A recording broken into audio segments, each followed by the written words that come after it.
मेरा नाम विहान है। कूद जा बेटे, जा कूद जा। पिताजी के डर से कांपती हुई आवाज, फिर एक जोरदार धमाका और मेरी आंखों के सामने छाने वाला अंधेरा। आज भी मुझे याद आते ही पसीने में भिगो देता है। वो कुछ पल जिसमें मौत हमारे बिल्कुल सामने खड़ी थी। उसने मेरे हंसते खेलते बचपन को एक ऐसे अंधे कुएं में धकेल दिया था, इसके बारे में मैंने कभी सोचा भी नहीं था। सड़क पर चारों तरफ फैला हुआ पिताजी का खून, पिताजी की बेदर्दी से कुचली हुई टांग और उनका दर्द से तड़पना, लोगों की भीड़, ये सब कुछ आज भी मेरी आंखों के सामने आता है तो डर की वजह से मेरे हाथ पैर कांपने लगते हैं। लेकिन ये सब अचानक एक झटके में नहीं हुआ। उस दोपहर से पहले मेरी जिंदगी बहुत खुशी से भरी हुई थी। मेरा नाम विहान है और मैं अपनी 3 बहनों का इकलौता और लाडला भाई हूँ। मैं अपनी दोनों बहनों से छोटा था और एक बहन से बड़ा था। हमारे पिताजी का एक किराना स्टोर था। मेरे पिताजी का नाम विजय था।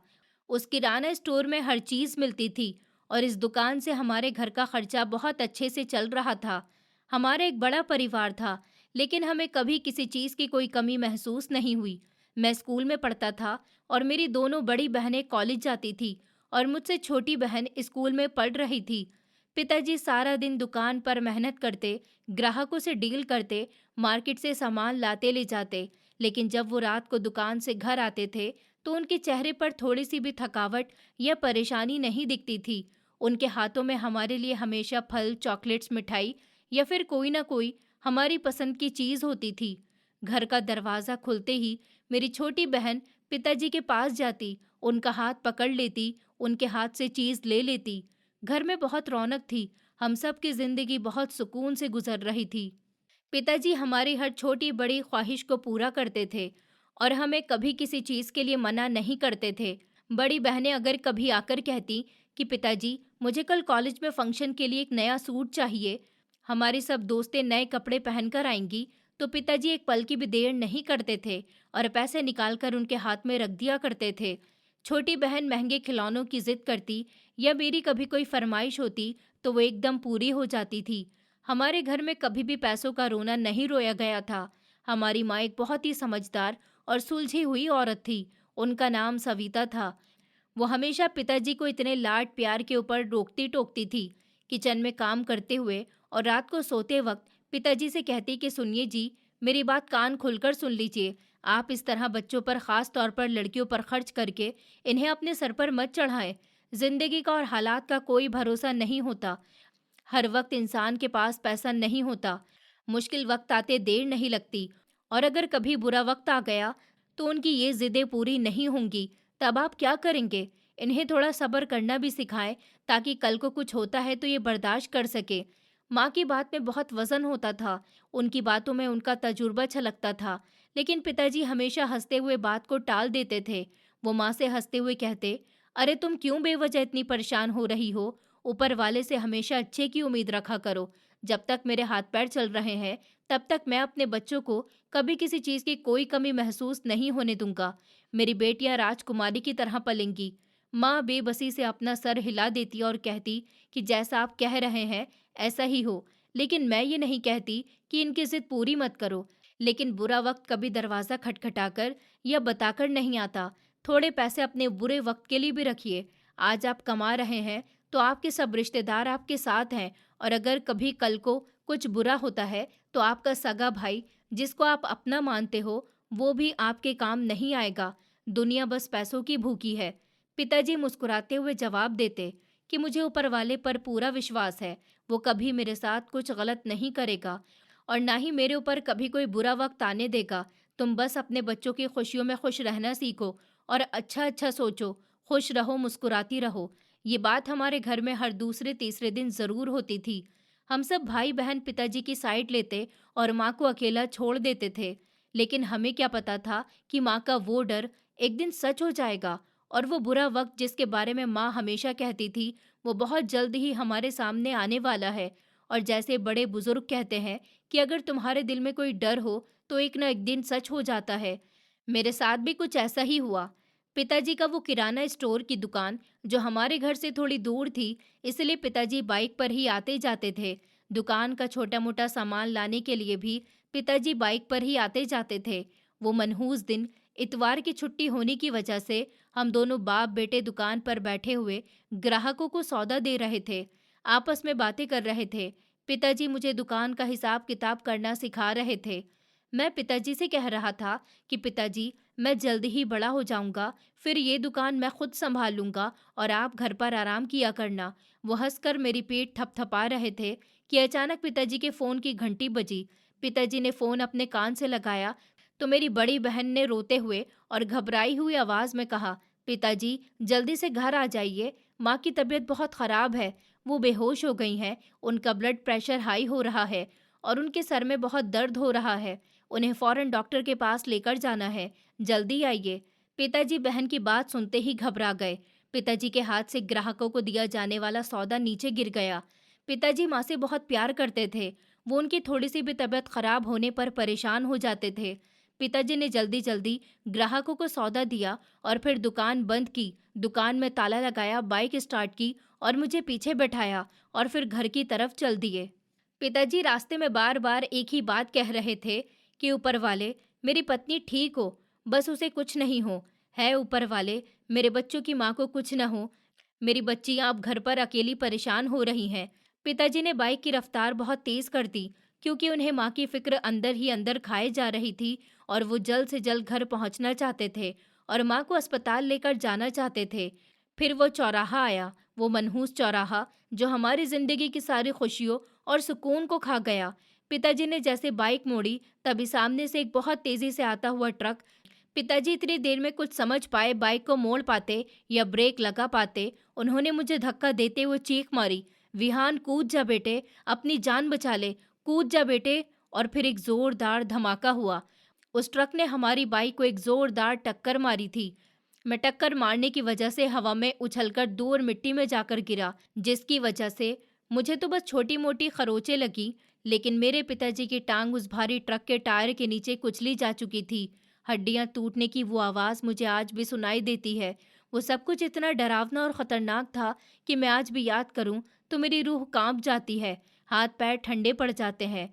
सड़क पर चारों तरफ खून बिखरा हुआ था और पिताजी दर्द से तड़प रहे थे और फिर बेहोश हो गए थे।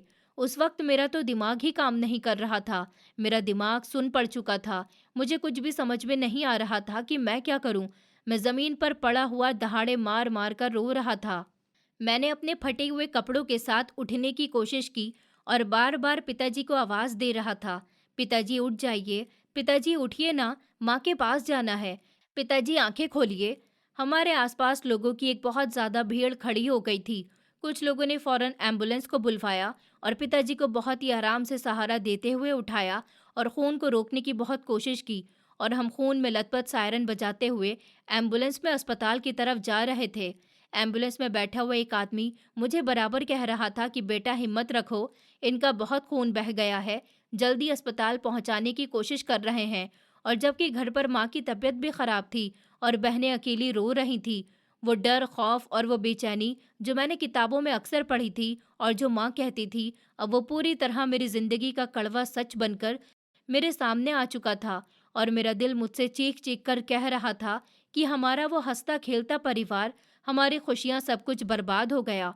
अब हमारे घर में सब कुछ पहले जैसा कभी भी नहीं हो सकेगा। हमें बहुत सी मुश्किलों का सामना करना होगा। और फिर हम अस्पताल पहुंचे। वहां पर दवाइयों की स्मेल मेरे दिमाग को सुन कर रही थी। मैंने कांपते हुए हाथों से अपनी जेब से खून में लथपथ पिताजी का फोन निकाला और घर का नंबर डायल किया। मेरी बड़ी बहन ने रोते हुए फोन उठाया तो मेरा दिल धक से रह गया।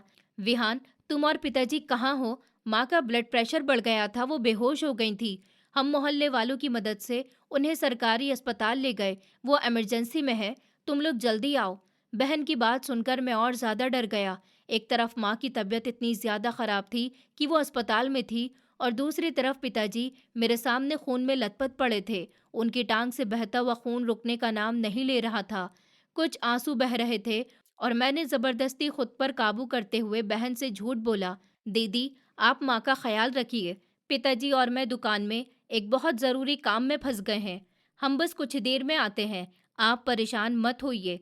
मैंने उन्हें पिताजी की इस हालत के बारे में इस टाइम बताना ठीक नहीं समझा, क्योंकि माँ की तबीयत भी बहुत ज़्यादा ख़राब थी और अगर उन्हें पता चला कि उनका सुहाग इस हालत में है तो शायद वो ये सदमा बर्दाश्त न कर पाती। मैंने इतना कहकर फ़ोन काट दिया और तभी सामने से डॉक्टर आए। उनके चेहरे पर डर और परेशानी साफ दिख रही थी। उन्होंने मुझे देखकर पूछा, इस मरीज के साथ कौन है? कोई बड़ा नहीं है तुम्हारे साथ? मैंने आगे बढ़कर कहा कि डॉक्टर, मैं इनका बेटा हूँ, ये ठीक तो हो जाएंगे ना? डॉक्टर ने मेरे कंधे पर हाथ रखते हुए कुछ ऐसा कहा कि जिसने मुझे हिलाकर रख दिया। देखो बेटा, उनकी हालत इस टाइम पर बहुत खराब है। उनकी टांग ट्रक के नीचे आकर पूरी तरह से कुचल चुकी है। हड्डियां टूट गई हैं और नसें फट गई हैं। खून भी बहुत बह गया और ऑपरेशन करना होगा। अगर हमने उनकी टांग नहीं काटी तो जहर पूरे शरीर में फैल जाएगा और उनकी जान बचाना बहुत मुश्किल होगा। फौरन ऑपरेशन करना होगा। लेकिन उससे पहले तुम्हें काउंटर पर 2 लाख रुपए जमा करने होंगे। जल्दी करो, हमारे पास वक्त बहुत कम है। डॉक्टर के ये शब्द मेरे दिमाग पर किसी हथौड़े की तरह लग रहे थे। मेरी अभी उम्र ही क्या थी, मुझे अस्पताल और ऑपरेशन के बारे में कुछ नहीं पता था। मेरे पिताजी, जो मुझे अभी कुछ देर पहले दुकान का हिसाब किताब करना सिखा रहे थे, अब उनकी टांग काटने की बारी आ गई थी। मैंने रोते हुए अपने चाचा जी को फ़ोन किया, चाचा जी, जल्दी से सिटी हॉस्पिटल आ जाइए। पिताजी का बहुत बड़ा एक्सीडेंट हो गया है और डॉक्टर कह रहे हैं कि उनकी टांग काटनी होगी। चाचा, आप जल्दी आ जाइए। थोड़ी देर बाद ही चाचा जी अस्पताल आए। पिताजी की हालत देखकर वो भी रोने लगे। लेकिन फिर से डॉक्टर ने जब पैसों की बात की तो चाचा जी के चेहरे पर बेबसी छा गई। विहान बेटा, तुम्हें तो पता है मैं एक छोटी सी फैक्ट्री में मजदूरी करता हूँ। कितना कमाता हूँ उतना ही मेरी पत्नी और बच्चों के खाने पीने में लग जाता है। मेरे पास तो हॉस्पिटल की पर्ची तक के पैसे नहीं है। इतनी बड़ी रकम मैं कहाँ से लाऊंगा? मैंने उनसे रोते हुए कहा कि चाचा जी, पिताजी की दुकान के गल्ले में पैसे होंगे, वहां से ले लेते हैं। लेकिन सच तो ये था कि पिताजी जितने भी पैसे कमाते थे वो हमारी फरमाइशें पूरी करने और घर के खर्चों में लगा देते थे। दुकान में इतनी बड़ी रकम नहीं थी। वक्त तेजी से गुजर रहा था और पिताजी की हालत और ज्यादा खराब होती जा रही थी। इस मुश्किल वक्त में चाचा ने बहुत बड़ा फैसला किया। तुम्हारे पिताजी की जान से बढ़कर हमारे लिए कुछ नहीं है। अगर हम ये दुकान बेच देते हैं तो तुम्हारे पिताजी का ऑपरेशन हो जाएगा। चाचा ने इस वक्त बाजार के एक और दुकानदार से दुकान को बहुत कम पैसों में बेच दिया। वो दुकान जो हमारी रोजी रोटी थी, वो दुकान जिससे हमारी जिंदगी बहुत सुकून से चल रही थी, कुछ घंटों में हमारे हाथ से निकल गई। चाचा ने पैसे लाकर काउंटर पर जमा कर दिए और पिताजी का ऑपरेशन शुरू हो गया। कुछ घंटों के बाद पिताजी को होश आया तो उन्होंने अपनी कटी हुई टांग देखकर इतनी दर्दनाक चीख मारी, वो आज भी मेरे कानों में गूंजती है। लेकिन हमारी परेशानी यहाँ खत्म नहीं हुई थी। किस्मत को तो कुछ और ही मंजूर था। ऑपरेशन के कुछ दिन बाद ही डॉक्टर ने दोबारा बुलाया और कहने लगे, हमें अफसोस है कि टांग जितनी काटी थी उतनी काफ़ी नहीं थी। इन्फेक्शन और तेज़ी से बढ़ रहा है। अगर हमने घुटनों से ऊपर तक की टांग नहीं काटी तो मरीज की जान को खतरा है। एक और ऑपरेशन करना पड़ेगा। ये सुनकर हम पर तो जैसे आसमान ही टूट पड़ा।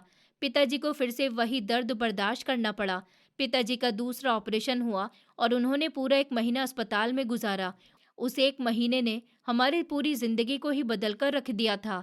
माँ भी अस्पताल से डिस्चार्ज होकर घर आ चुकी थी और जब उन्हें पिताजी के बारे में पता चला तो वो जिंदा लाश बन गई थी।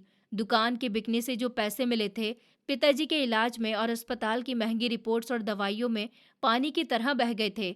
जब हम पिताजी को अस्पताल से घर लेकर आए तब हमारे पास 1 रुपया भी नहीं बचा था। घर के हालात इस कदर खराब हो चुके थे कि एक वक्त के खाने के भी पैसे नहीं थे। बड़ी बहनों ने कॉलेज जाना छोड़ दिया।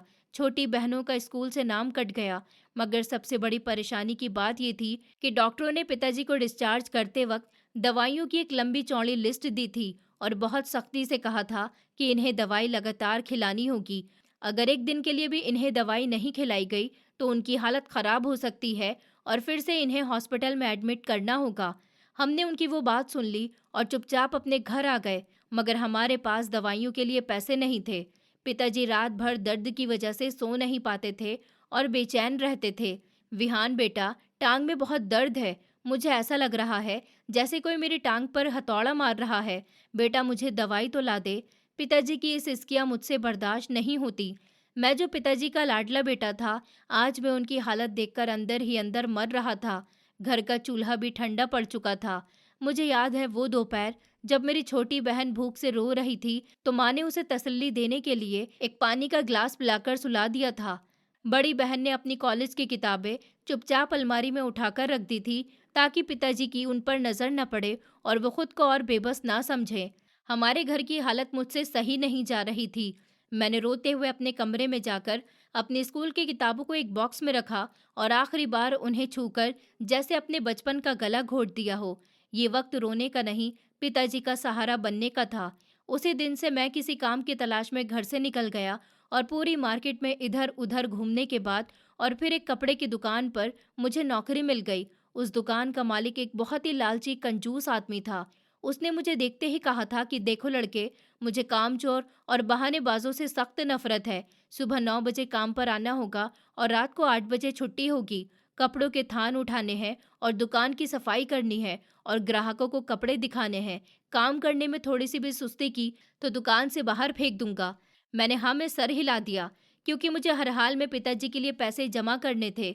मैंने पूरा महीना उस दुकान पर बहुत मेहनत से काम किया। भारी भारी कपड़ों के थान उठाकर मेरे कंधे सूज गए थे, हाथों में छाले पड़ गए थे। दुकानदार मुझे बात बात पर गाली देता, ए जाहिल लड़के, ये थान उठाकर ठीक से रख, अंधा है क्या? ग्राहकों को देख रहा है, चल उनके लिए पानी लेकर आ। दुकानदार को मैं जब भी जवाब देने का सोचता तो मेरी आंखों के सामने मेरे पिताजी का चेहरा आ जाता था और याद आता कि पिताजी घर पर दर्द से तड़प रहे हैं, मुझे उनके लिए दवाई लेकर जानी है।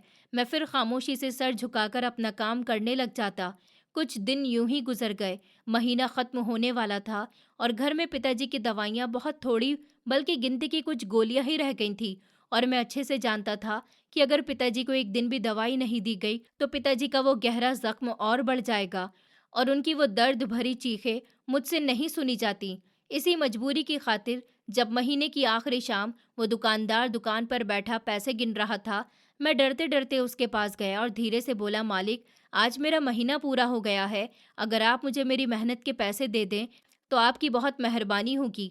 मेरे पिताजी की टांग कटी हुई है और उनकी दवाइयाँ बिल्कुल ख़त्म हो गई हैं और मुझे जाते टाइम मेडिकल शॉप से कुछ दवाइयाँ लेनी होंगी। आप मुझे प्लीज़ पैसे दे दीजिए।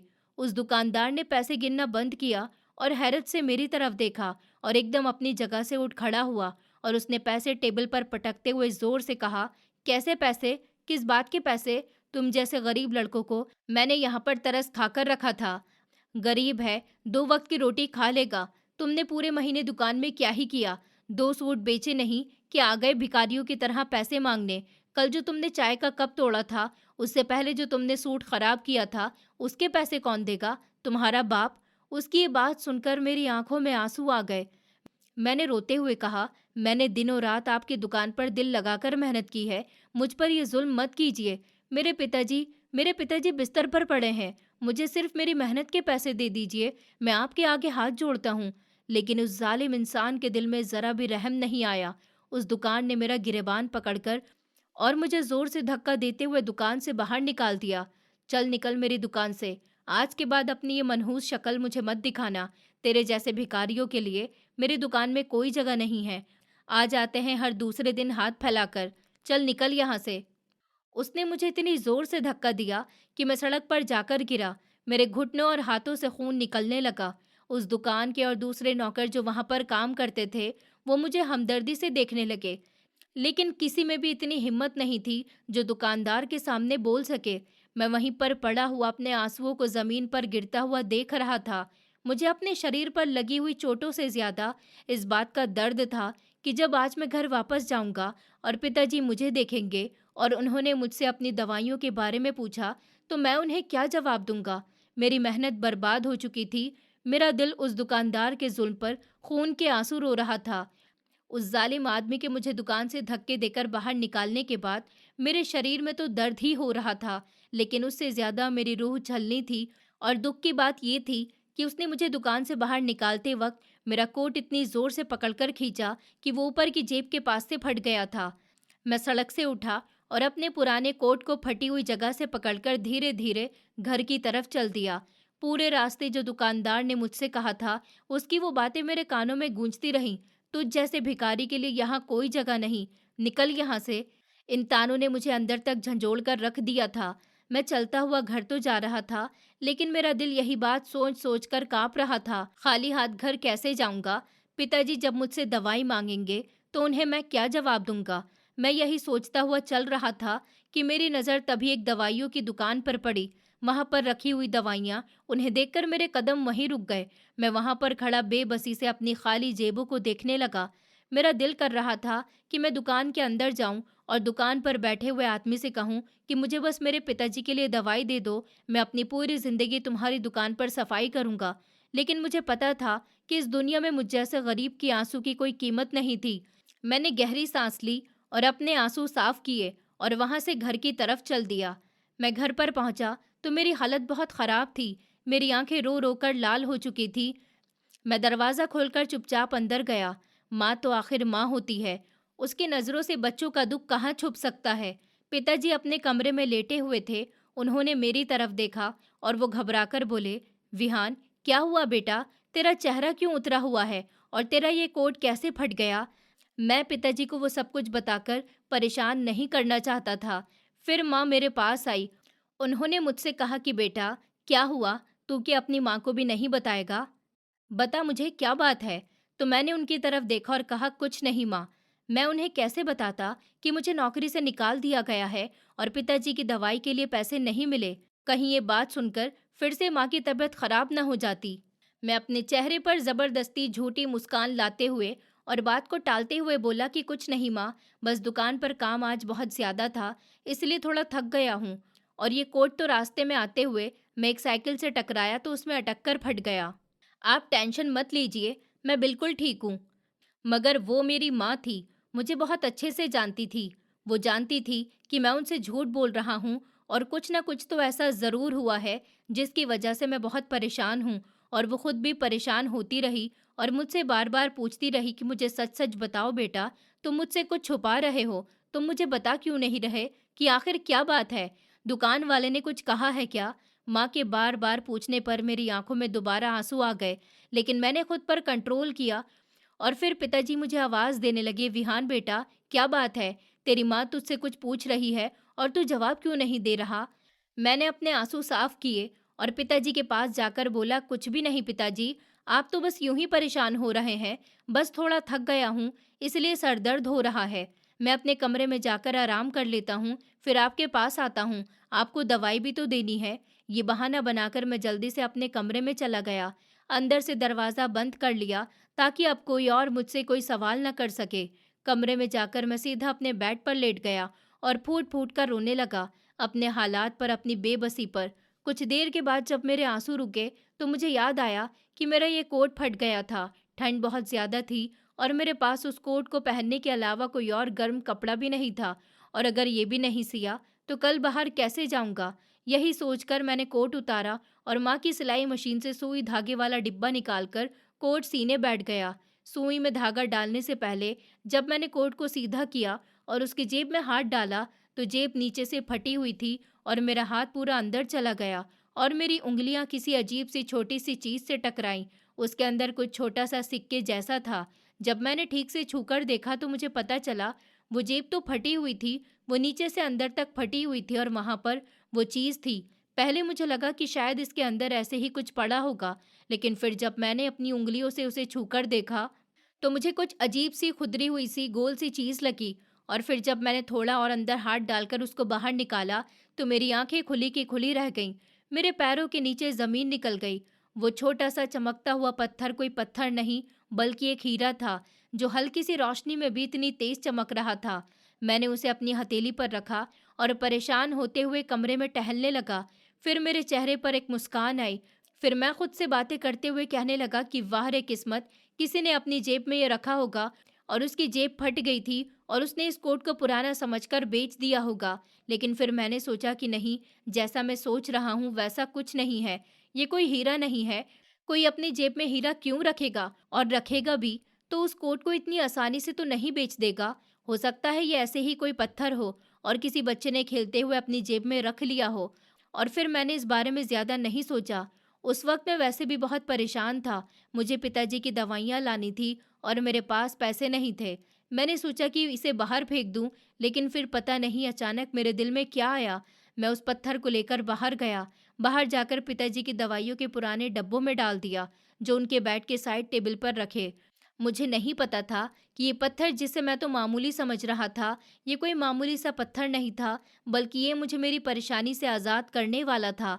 आधी रात हो चुकी थी और मेरी आंखों से नींद कहीं दूर गायब थी। बिस्तर पर करवट बदलते बदलते मेरी कमर में दर्द होने लगा था, लेकिन दिमाग में अभी भी वो बात चल रही थी, मुझे अंदर से परेशान कर रही थी। और दिल में एक ही डर था कि मैं पिताजी की दवाई कैसे और कहाँ से लेकर आऊँगा।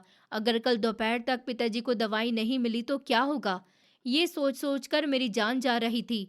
अगर पिताजी को दवाई नहीं मिली तो उनका दर्द और बढ़ जाएगा, और अभी उनकी टाँग पर वो ज़ख्म कहाँ ठीक हुआ था। वो तो बहुत गहरा ज़ख्म था, जिसकी पट्टियाँ देखकर ही मुझे महसूस होता था कि पिताजी बहुत दर्द में हैं। लेकिन शायद पिताजी के उस ज़ख्म से ज़्यादा गहरा ज़ख्म मेरे दिल पर लगा हुआ था, जो मुझे अंदर ही अंदर खोखला कर रहा था। मैं बार-बार अपने पिताजी के बारे में सोच रहा था। मेरे पिताजी, जो हम बहन-भाइयों की हर ज़िद को, हर ख्वाहिश को पूरा करते थे, आज हमारे वही पिताजी बेबसी की मूरत बने हुए घर पर बिस्तर पर पड़े हुए थे और वो दर्द से तड़प रहे थे। उनके बच्चे, यानी कि हम बहन-भाई, और ख़ास तौर पर मैं, जिस पर वो इतना मान करते थे, मैं आज उनके लिए कुछ भी नहीं कर पा रहा था। ये एहसास मुझे किसी मुजरिम की तरह कटघरे में खड़ा कर रहा था कि मैं कितना बेबस और नाकाम बेटा हूँ कि मैं अपने बाप के लिए दवाई भी नहीं ला सकता। मैं ये सब सोच ही रहा था कि तभी मेरी बड़ी बहन दबे पैर कमरे में आई और मेरे पास आकर मेरे कंधे पर हाथ रखते हुए बोली, क्या बात है विहान, तुम सोए नहीं अभी तक? और तुम इतने परेशान क्यों हो? तुमने ठीक से आज खाना भी नहीं खाया था। बताओ मुझे, क्या बात है? दुकान वाले ने क्या पैसे नहीं दिए? मैंने उन्हें देखा और मेरा दिल कर रहा था कि मैं दीदी के गले लगकर बहुत रोऊं और उन्हें सब सच बता दूं कि हाँ दीदी, उस जालिम दुकानदार ने मुझे धक्के मारकर दुकान से बाहर निकाल दिया और पिताजी की दवाई के लिए मेरे पास पैसे भी नहीं है। लेकिन मैंने खुद को संभाला और मुस्कुराते हुए बोला, अरे नहीं दीदी, ऐसी कोई बात नहीं है। आप बेवजह परेशान हो रही हैं। बस आज दुकान पर काम बहुत ज़्यादा था। मैं सो जाऊंगा, आप भी जाकर सो जाइए। सुबह को आपको पिताजी का नाश्ता भी तो बनाना है। दीदी ने मेरी तरफ गौर से देखा और फिर वो बाहर चली गईं। लेकिन वो रात काटनी मेरे लिए बहुत भारी हो रही थी। बराबर वाले कमरे में से पिताजी के दर्द से तड़पने की आवाज़ आ रही थी। वो बेचारे दर्द को बर्दाश्त करने की बहुत कोशिश कर रहे थे ताकि हम बहन भाइयों की नींद खराब न हो। मैंने तकिए में मुंह छुपाकर अपनी सिसकियां छुपाई और रोते हुए कब सो गया पता ही नहीं चला। अगले दिन सुबह जब मेरी आंख खुली तो सूरज निकल चुका था। मेरे दिल पर कल रात वाला बोझ अभी भी था। मैं बिस्तर से उठा और सीधा पिताजी के कमरे की तरफ गया था और माँ उनके माथे पर ठंडे पानी की पट्टियां रख रही थी, क्योंकि दर्द की वजह से उन्हें हल्का सा बुखार भी हो गया था। मैंने जाते ही पिताजी की दवाइयों का वो पुराना सा डिब्बा खोला, क्योंकि पिछले 1 महीने से पिताजी को दवाई देने की जिम्मेदारी मेरी थी। मैं ही उन्हें दिन रात अपने हाथों से पानी के साथ पिताजी को दवाई देता था, और इतने दिनों तक पिताजी के साथ अस्पताल में रहने से मुझे उनकी दवाइयों के बारे में अच्छी तरह से पता चल गया था कि कौन सी दवाई किस टाइम देनी है। यहाँ तक कि पिताजी को जो दर्द का इंजेक्शन लगता था, वो भी मैं ही नसों में लगाता हुआ देखकर सीख गया था कि किस तरह से लगता था, और अब मैं खुद ही पिताजी को इंजेक्शन भी लगा दिया करता था ताकि रोज के कंपाउंडर को देने के पैसे बचाए जा सकें। मेरे हाथ कांप रहे थे जब मैंने उस डब्बे के ढक्कन को हटाकर खोला। डब्बे में दवाई खत्म हो चुकी थी। उसमें पड़े हुए खाली पत्तों को देखा। फिर मैंने हर एक पत्ते को उलट पलट कर देखा। किसी में भी कोई गोली नहीं थी। सिर्फ एक पत्ते में एक आखिरी गोली थी, जो मुझे अभी पिताजी को सुबह के वक्त देनी थी। उसके बाद के लिए, यानी दोपहर और रात के लिए, कोई दवाई बाकी नहीं थी। वो डब्बा बिल्कुल खाली था। मैंने वो गोली निकालकर हथेली पर रखी और सोचने लगा कि पिताजी जब शाम को मुझसे दवाई मांगेंगे तो मैं उन्हें क्या कहूँगा? कि क्या मैं उनसे कह दूँगा कि उनका बेटा नाकाम हो गया? क्या मैं पिताजी को बता दूँगा कि हम बिल्कुल कंगाल हो चुके हैं और अब हम सबको पिताजी को दर्द में यूं ही तड़पते हुए देखना होगा? ये सोचकर मेरी आंखों से आंसू की एक बूंद टपककर दवाई के डिब्बे पर गिरी, लेकिन डब्बे के साइड में नजर पड़ते ही मेरी आंखें पूरी तरह खुली रह गईं। मेरी वो इतनी सारी परेशानियां एक सेकंड के लिए हवा की तरह गायब हो गईं।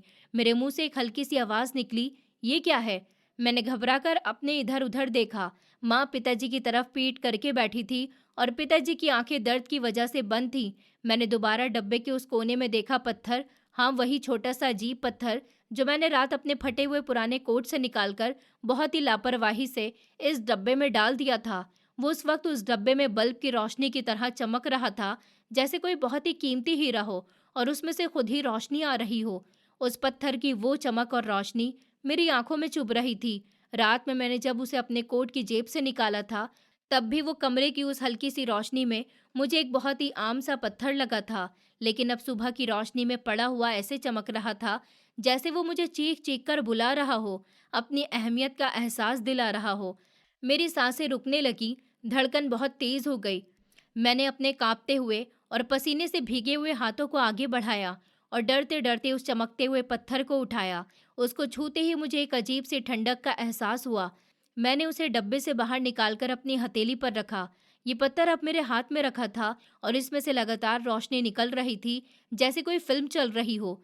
क्योंकि मैंने देखा था कि फिल्मों में ऐसा ही होता है, लेकिन ये कोई कहानी नहीं थी, ना ही कोई फिल्म थी। ये मेरी जिंदगी का सच था।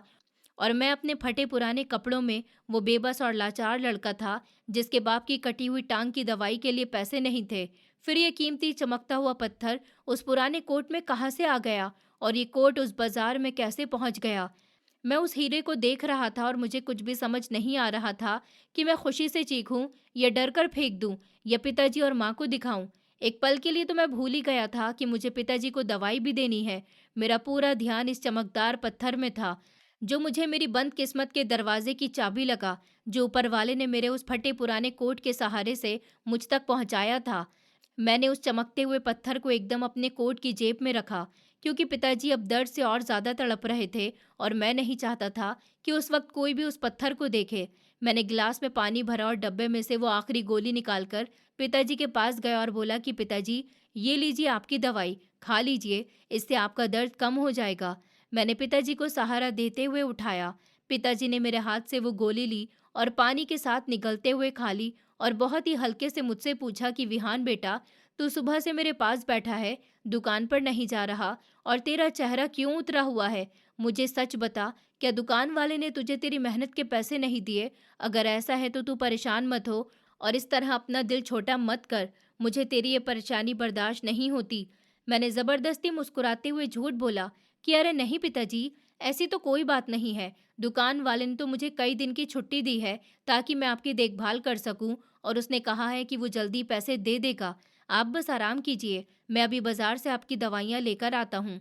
पिताजी ने एक गहरी सांस ली और मुझसे कहा कि बेटा, जिंदगी में कितना भी बुरा वक्त आ जाए, हालात कितने ही खराब क्यों ना हो जाए, तुम घबराना नहीं और हमेशा ईमानदार रहना और सच बोलना। एक ईमानदार इंसान के साथ कभी कुछ गलत नहीं होता।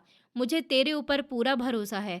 मैंने हाँ में सर हिलाया और मैं वहां से उठ खड़ा हुआ और कमरे से बाहर आ गया और सीधा आकर इस शहर की सबसे बड़े सुनार की दुकान पर जाने लगा। और दिल में एक उम्मीद और एक डर भी था। एक तरफ पिताजी का इलाज करवाना था और दूसरी तरफ से डर कि कहीं एक मामूली पत्थर ही न निकले। बार बार खुद से सवाल कर रहा था कि उस पुराने कोट में कोई हीरा कैसे हो सकता है। अगर सुनार ने मुझे पागल समझकर और धक्के मारकर निकाल दिया तो मैं क्या करूंगा? लेकिन फिर पिताजी का दर्द से तड़पना याद आ जाता। जो भी हो, एक बार कोशिश करने में क्या ही जाता है।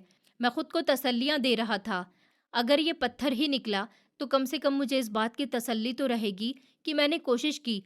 यही सब सोचता हुआ मैं दुकान के अंदर गया और सीधा काउंटर के पास जाकर सुनार से बोला कि सुनिए, मुझे आपको कुछ दिखाना है और ये बहुत ही कीमती चीज़ है। मुझे ये पत्थर बेचना है। आप मुझे बता सकते हैं कि ये क्या चीज़ है? इसकी मुझे क्या कीमत मिल सकती है?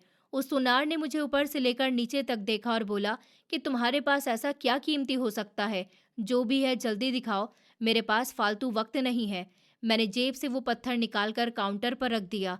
उस सुनार ने चश्मा लगाया और हीरे को उठाकर बहुत ध्यान से देखने लगा और फिर थोड़ी देर देखने के बाद बोला कि लड़के, ये कोई आम पत्थर नहीं है, ये एक बहुत ही कीमती और नायाब हीरा है। लेकिन तुम जैसे गरीब लड़के के पास ये कैसे आया? मुझे सच-सच बताओ, कहीं तुमने इसे चोरी तो नहीं किया? और अगर ऐसा है, तो मैं इसे नहीं खरीदूंगा, बल्कि पुलिस के हवाले कर दूंगा। मैंने उसकी आंखों में आंखें डालकर जवाब दिया कि मैं अपनी माँ की कसम खाकर कहता हूँ कि मैंने चोरी नहीं की। मैं गरीब जरूर हूँ, लेकिन चोर नहीं हूँ। ये मुझे मेरे कोट से मिला है, जो मुझे मेरी माँ ने बाजार से पुराने कपड़ों में से लाकर दिया था। ये मुझे उसी में से मिला है। मेरे पिताजी का एक्सीडेंट हो गया, उनकी एक टांग कट चुकी है और उनके शरीर में जहर फैल रहा है। मेरे पास उनकी दवाई और इलाज के लिए एक रुपया भी नहीं है। हमारे घर में खाने के लिए एक दाना भी नहीं है। अगर आपको विश्वास नहीं है तो आप इस हीरे को अपने पास रख लीजिए और मेरे साथ मेरे घर चलकर देख लीजिए कि हमारे क्या हालात हैं। मैं सच कह रहा हूँ, मुझे सिर्फ अपने पिताजी की जान बचानी है। सुनार ने कुछ देर सोचा और बोला, देखो बेटा, ये पुराने कपड़े का माल तो बाहर दूसरे शहरों से आता है। इसका मतलब है कि ये कोट जिस कभी होगा वो बाहर जाता है और उसने ही इस हीरो को कोट में छुपाया होगा। और पता नहीं कब की ये बात होगी। अब इतने दिनों के बाद इस हीरे के असली मालिक को ढूंढना बहुत ही मुश्किल काम है। मैं इसे खरीदने के लिए तैयार हूँ और मैं तुम्हें इसके इतने पैसे दूंगा कि तुम अपने पिताजी का इलाज ठीक से करवा सकते हो। बोलो, क्या तुम्हें मंजूर है? मैंने फौरन हाँ में सर हिलाया और कहा कि हाँ, मुझे मंजूर है। मुझे बस इतने पैसे दे दीजिए कि अपने पिताजी का इलाज ठीक से करवा सकूं। उस सुनार ने मुझसे कहा कि देखो बेटा, इस हीरे की कीमत 1 करोड़ रुपए है और मैं तुम्हें इसके 60 लाख रुपए दे सकता हूँ, क्योंकि इस हीरे का कोई बिल वगैरह नहीं है और ना ही मैं तुम्हें इसके ज्यादा पैसे दे सकता हूँ। शायद वो सुनार अपने दिल में ये सोच रहा था कि मैं ये हीरा इससे खरीद रहा हूँ तो उसमें मेरा भी तो कुछ फायदा होना चाहिए। उसने उस हीरे का 40% अपने पास रखा और 60% मुझे दे दिया। लेकिन मेरे लिए इस टाइम पर ये पैसे भी एक बहुत बड़ी रकम थी। मैंने पैसे लिए और मैं सीधा मेडिकल की दुकान की तरफ भागा और पिताजी की सारी महंगी दवाइयाँ खरीदी और महीने भर का राशन लिया और सीधा घर वापस आ गया। दरवाज़ा खोलते ही मैंने आवाज़ लगाई, माँ, दीदी, जल्दी बाहर आओ, देखो मैं क्या लाया हूँ। माँ मुझे इतने सारे सामान और पैसों के साथ देखकर घबरा गई और बोली कि विहान, ये सब क्या है? ये दवाइयाँ, राशन, तेरे पास इतने पैसे कहाँ से आए? कहीं तूने कोई गलत काम तो नहीं किया? मुझे सच बता, वरना मैं तेरा लाया हुआ ये सब सामान फेंक दूंगी। लेकिन हराम का एक पैसा नहीं खाएंगे। मैंने माँ का हाथ पकड़कर कहा कि माँ, आप मेरे पर शक ना करें। आपका बेटा कभी कोई गलत काम कर ही नहीं सकता। कल जब मुझे उस दुकानदार ने दुकान से निकाला था तो मेरा वो कोट फट गया था जो तुमने मुझे उस मार्केट से मिलने वाले पुराने कपड़ों के माल से लाकर दिया था। रात को जब मैं उसे सी रहा था तो उसकी जेब में मैंने अंदर हाथ डाला तो उसके अंदर मुझे एक पत्थर मिला। मैं आज उस पत्थर को सुनार के पास लेकर गया तो उसने मुझे बताया कि वो कोई मामूली पत्थर नहीं बल्कि एक बहुत ही कीमती हीरा है। उसने वो हीरा खरीद लिया और मुझे ये पैसे दिए। ऊपर वाले की तरफ से हमारे लिए मदद है। पिताजी जो अंदर लेटे हुए सब सुन रहे थे, वो ऊंची आवाज में बोले, विहान, ये तूने क्या किया? हम गरीब जरूर हैं, लेकिन हमने कभी किसी का हक नहीं मारा। वो हीरा तेरा नहीं था। तुझे उस हीरे को उसके असली मालिक तक पहुंचाना चाहिए था। तूने उस हीरे को बेचकर ठीक नहीं किया। जिस आदमी ने इस हीरे को उस कोर्ट में रखा होगा वो कितना परेशान होगा। मुझे ये बात बिल्कुल मंजूर नहीं कि मेरे बच्चे हराम की कमाई खाएं। मैं इन पैसों से अपना इलाज नहीं करवाऊंगा। मैं रोते हुए पिताजी के पास गया और उनसे बोला कि ये कोट तो हमने मार्केट से खरीदा था, जो बाहर से आया हुआ था। उस हीरे का मालिक कौन है, जिंदा भी है या नहीं, हम इस बारे में कुछ नहीं जानते। मैं उसे इतनी बड़ी दुनिया में कहाँ और कैसे ढूंढता? ऊपर से आपको इस तरह दर्द में तड़पता हुआ देखकर मेरी जान जा रही थी। दुकानदार ने मुझे दुकान से धक्के देकर बाहर निकाल दिया। किसी ने हमारी मदद नहीं की तो मैं क्या उस हीरे के मालिक को ढूंढने की तलाश में आपको दर्द में तड़पता हुआ छोड़ देता, अपनी माँ को विधवा कर देता? पिताजी, ये कोई चोरी नहीं है। हम इन पैसों से आपका इलाज करवाएंगे और अपनी दुकान को वापस खरीद लेंगे। हमारी दुकान पहले की तरह ठीक से चलने लगेगी तो हम गरीब लोगों की मदद कर दिया करेंगे। फिर माँ ने भी रोते हुए पिताजी को समझाया कि विहान बिल्कुल ठीक कह रहा है। उन पुराने कपड़ों का भला कौन मालिक होता है? ऊपर वाले ने हम पर रहम किया है और आप अब जिद मत करिए और अपना इलाज शुरू करवाइए। बहुत देर बहस करने के बाद और पिताजी को समझाने के बाद वो मान गए थे और उन्होंने मुझसे वादा लिया कि मैं हमेशा गरीबों की मदद करूंगा। मैंने पिताजी से वादा किया और उन्हें यकीन दिलाया कि मैं हमेशा ज़रूरतमंद और गरीब लोगों की मदद करूंगा। और फिर दूसरे ही दिन हमने पिताजी को अस्पताल में एडमिट करवा दिया, जहां पर पिताजी का इलाज वक्त रहते शुरू हुआ और उनकी वो कटी हुई टांग का इन्फेक्शन उनके पूरे शरीर में फैल रहा था, वो अब खत्म हो गया और उन्हें एक नकली टांग लगा दी गई। और उन पैसों से हमने बाजार में अपनी वही पुरानी दुकान वापस खरीद ली और पिताजी अब दोबारा फिर से खुशी खुशी दुकान पर बैठते और मेरी बहनों की पढ़ाई फिर से शुरू हो गई और मेरी सबसे बड़ी बहन की शादी भी हो गई। दुकान के काउंटर पर बैठकर मैं अक्सर सोचता हूँ कि वो कोट पता नहीं किसका था जिसने मेरी जिंदगी बदल दी। मैंने अपनी जिंदगी का एक ही उसूल बना लिया कि मेरे पास जब भी कोई गरीब या ज़रूरतमंद आता है तो मैं उसे कभी खाली हाथ वापस जाने नहीं देता। अगर किसी के पास पैसे कम हो तो मैं उससे पैसे नहीं लेता था और उसे बिना पैसों के ही सौदा दे देता था, क्योंकि मैं जानता हूँ जब खाली हो तो दिल कितना बेबस होता है। मैंने सीख लिया कि हर गरीब और ज़रूरतमंद की मदद करना चाहिए। इस कहानी का मोरल ये है कि इंसान की असली पहचान उसके दिल की सच्चाई और उसके इरादों से होती है, ना कि उसकी गरीबी या उसकी हालत से। इस कहानी में विहान एक बहुत ही गरीब लड़का था, जिसके घर में खाने के लिए भी कुछ नहीं था।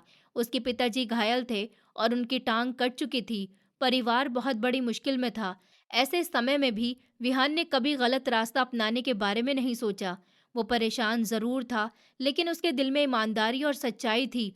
उसने अपने पिताजी से भी यही सीखा था कि जिंदगी में चाहे कितनी भी कठिनाइयां क्यों ना आ जाएं, इंसान को सच और ईमानदारी का साथ नहीं छोड़ना चाहिए।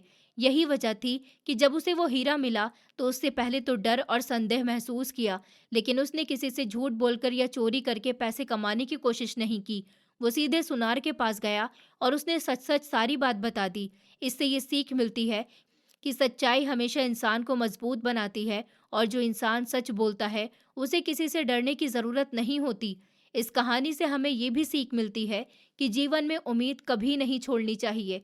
कई बार हालात इतने बुरे हो जाते हैं कि इंसान को लगता है कि अब कोई रास्ता नहीं बचा, लेकिन अगर इंसान हिम्मत नहीं हारता है और वो कोशिश करता रहता है, तो कभी ना कभी उसे कोई रास्ता जरूर मिल जाता है। विहान के सामने भी बहुत मुश्किल समय था। उसके पिताजी की हालत खराब थी, घर में पैसे नहीं थे और किसी ने उसकी मदद भी नहीं की, लेकिन उसने हार नहीं मानी। उसने सोचा कि एक बार कोशिश करनी चाहिए, और उसी कोशिश ने उसकी पूरी जिंदगी बदल दी। इससे हमें ये सीख मिलती है कि कठिन समय में भी हमें हिम्मत और विश्वास बनाए रखना चाहिए, क्योंकि कभी-कभी छोटी सी कोशिश भी बहुत बड़ा बदलाव ला सकती है। इंसान को हमेशा सही और गलत के बारे में सोचकर फैसला लेना चाहिए। जब विहान हीरा लेकर घर आया तो उसके पिताजी ने उसे डांटा, क्योंकि उन्हें लगा कि वो हीरा किसी और का हो सकता है और उसे बेचना गलत है। इससे ये पता चलता है कि उनके पिताजी एक बहुत ईमानदार इंसान थे और उन्होंने अपने बच्चों को वही संस्कार दिए थे।